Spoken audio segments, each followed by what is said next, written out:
Hi friends, welcome back to Sheshree channel. இன்றைக்கி நம்ம எல்லாருக்குமே ரொம்ப பிடிச்ச கட்லெட் எப்படி செய்கிறது தான் பார்க்க போகிறோம். ரொம்ப ஈஸியான மெத்தடில் எப்படி செய்யுதுன்னு நான் சொல்லித்தரேன். அதுக்கு ஒரு 3 கேரட் 4 உருளைக்கிழங்க நல்லா வேக வச்சுக்கோங்க. இந்த மாதிரி ஸ்மாஷர் வச்சு நல்லா மசிச்சுக்கோங்க. அதில் ஒரு வெங்காயத்தை நல்லா பொடியாக நறுக்கி சேர்த்துக்கலாம். 2 பச்சை மிளகாவை பொடியாக நறுக்கி சேர்த்துக்கோங்க. 1 டேபிள் ஸ்பூன் அளவுக்கு வெறும் மிளகாய்த்தூள், 1/2 டேபிள் ஸ்பூன் அளவுக்கு மல்லித்தூள், 1/4 டேபிள் ஸ்பூன் அளவுக்கு garam masala and 1 table spoon அளவுக்கு சீரகத்தூள், கொஞ்சமாக சால்ட்டு சேர்த்துக்கோங்க. அடுத்து இதில் ப்ரெட்டை நல்லா மிக்சியில் போட்டு பொடி பண்ணிக்கோங்க. இந்த பிரெட் க்ரம்ஸையும் 2 டேபிள் ஸ்பூன் அளவுக்கு சேர்த்துக்கலாம். பிரெட் க்ரம்ஸ் சேர்க்குறனால உங்களோட மாவு நல்லா பைண்ட் ஆகி வரும். இப்போ இதை நல்லா மிக்ஸ் பண்ணிக்கோங்க. இதில் ஒரு டீஸ்பூன் அளவுக்கு லெமன் ஜூஸ் சேர்த்துக்கலாம்.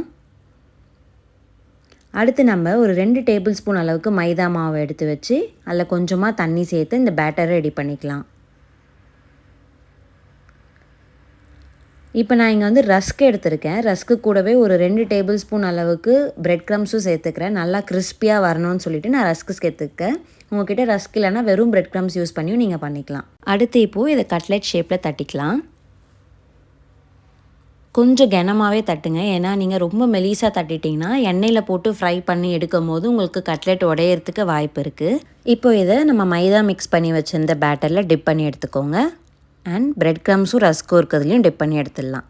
இதே மாதிரி எல்லாத்தையுமே ரெடி பண்ணிவிட்டு ஒரு 10 to 15 மினிட்ஸ் அளவுக்கு இதுக்கு அப்படியே விட்டுருங்க. இல்லைனா ஃப்ரிட்ஜில் கூட வச்சிங்கன்னா உங்களுக்கு இந்த பேட்டரில் இருக்க அந்த ரஸ்க் இதெல்லாமே எண்ணெயில் போட்டு எடுக்கும் போது தனியாக வராமல் இருக்கும். ஸோ அதனால தான் நான் ஒரு 10 மினிட்ஸ் ஃப்ரிட்ஜில் வச்சுருந்தேன்.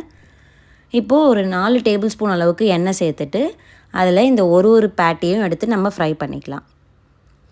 இந்த மாதிரி கோல்டன் ப்ரௌன் கலர் வர வரைக்கும் வெயிட் பண்ணிவிட்டு இன்னொரு சைடை நம்ம திருப்பி போட்டுடலாம். கிறிஸ்பியான எம்மியான கட்லெட் ரெடி ஆகிடுச்சு. இது குழந்தைங்கலேருந்து எல்லாருக்குமே இது ரொம்ப பிடிக்கும். கூடவே கொஞ்சமாக டொமேட்டோ கெச்சப் வச்சு சாப்பிட்டு பாருங்கள், அவ்வளோ சூப்பராக இருக்கும். ரொம்ப ஈஸியான மெத்தடில் எப்படி செய்யுதுன்னு நான் சொல்லி கொடுத்துருக்கேன். இந்த வீடியோ பிடிச்சிருந்தா மறக்காமல் ஷேரிஸ்ரீ சேனலுக்கு சப்ஸ்கிரைப் பண்ணுங்கள், லைக் பண்ணுங்கள், ஷேர் பண்ணுங்கள், கமெண்ட் பண்ணுங்கள். Thank you friends.